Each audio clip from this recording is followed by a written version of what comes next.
Standing behind Joey and Argmon felt good. The kid had healed well, and in the days it took them to return Plu's planet to its system, his hair had started to grow back. They had suffered no incidents on the trip. Plu confessed that the entire planet did have some very basic defenses, and those consisted mostly of launching rocks. The worst thing the planet had ever encountered prior to being dragged across the galaxy was incoming asteroids and comets. They weren't even aware of other life in the galaxy. Many long talks were had with Plu about how to handle the combined intelligence of the crew, and how he would incorporate their likenesses in the beings that inhabited the planet. Each would have some semblance of memories of one of the crew, but would be allowed to live its life in any manner it chose. Plu hoped that the planet would be better for it, and that in a few generations they'd be able to start going out and experiencing the galaxy on their own. Vic liked the idea of somehow being immortal. Sure, he'd had a statue or two made of him over the years, and they loved him on Planchar, but sooner or later all of this would come to an end, and he'd be kicking his feet up on some rock at the end of one of the galaxy's arms, and he didn't want to just fade away forever. Vic patted Joey on the shoulder. "Well, why don't we go see Plu off? I'm sure he's anxious to get back home." Well, technically he's already home. He never really lost touch with the main part of his body back on the planet. The part of him on the ship is just an extension of his personality. Kid, you know what I mean. Quit being smart and let's go. Argmon, you got the helm? Argmon barked. It's what I thought. Out of habit, Vic offered Joey a hand up, and the kid took the offer. Even though his strength seemed to have fully returned, Vic just felt the need to help him whenever possible. Bob rolled in circles around the lounge, waiting for Vic to pass by. Vic had confined the robot to the lounge until Lou was off the ship. He still didn't understand what the Marine was afraid of, but he didn't want to cause problems on the ship if there didn't need to be any. Victor, are we going somewhere else soon? I think I need to get off the ship for a little while. I just need to go and see something else. If I drank beer like you, then perhaps I'd be able to shut down in the lounge. But I don't drink beer. The entertainment center is also broken and I can't find anything to watch.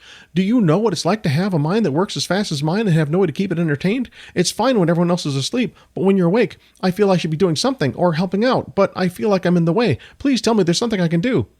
Bob, don't worry. You'll be able to clean all the floors and walls just as soon as we send Plu back to his planet. Vic didn't wait for the robot to respond. He and Joey went to the ladder and climbed down to where June, Dexter, Lou, and Plu all waited. Lou talked excitedly to Plu, while the other three just stood and listened. Lou, are you still sure this is what you want? You're more than welcome to stay on the acid rat. I'm sure you'd get used to Bob if you just give him a chance. I thought a lot about that, and I thought a lot about going to the planet. I also thought about going home. I don't think I want to be in space. Between the robots and being way out in the middle of nowhere, I think I'd rather have a permanent home, you know? Vic nodded. Sometimes he wished he could just go home. Everything would be so much simpler. He wasn't going home, though. None of them were. This ship was Vic's permanent residence. If Lou couldn't or wouldn't handle that, then he was welcome to whatever choice he made. Well, Vic held out his hand. Lou who? It was nice having you with us. I hope you find what you're looking for.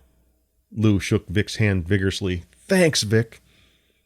Lou said his goodbyes to each of them in turn. Vic shook his head at Plu. I don't think I'll ever understand you. On the contrary, I know that a part of you will understand me as well as I understand you. I will come back to see what happens here. It should be most interesting. Now that I know what lies out there beyond the stars, I know there is more that I can do, rather than stay inside my planet, hidden away.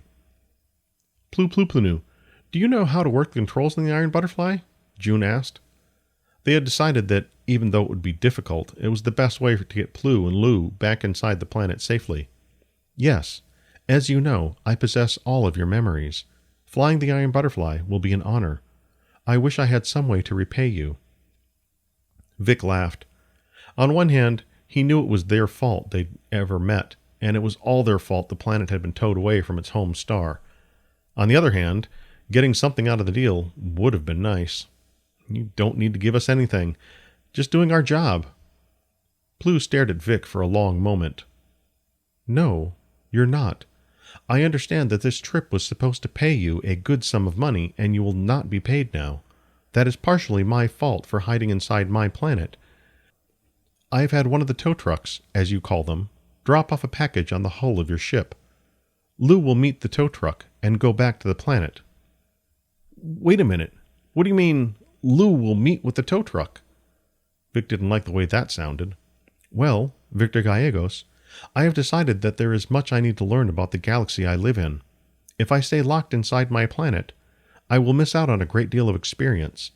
If I am to be a viable citizen of the galaxy, then I need to learn and understand all I can about it and those that reside there."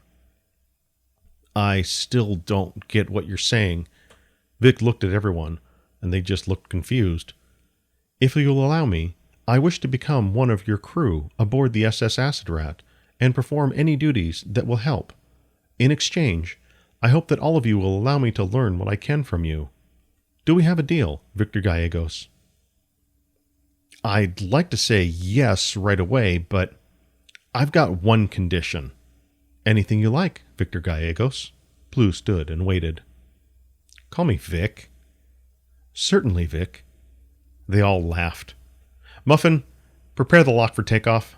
The Iron Butterfly will be leaving with one occupant." "I will take care of that right away, Victor." Vic sighed.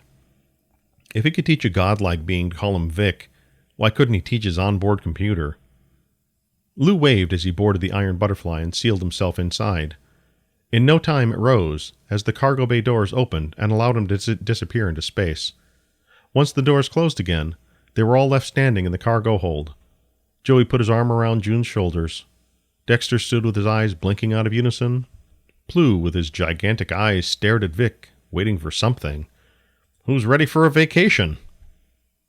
You've been listening to Hollow, V&A Shipping, Book 2, written and read by J.R. Murdoch.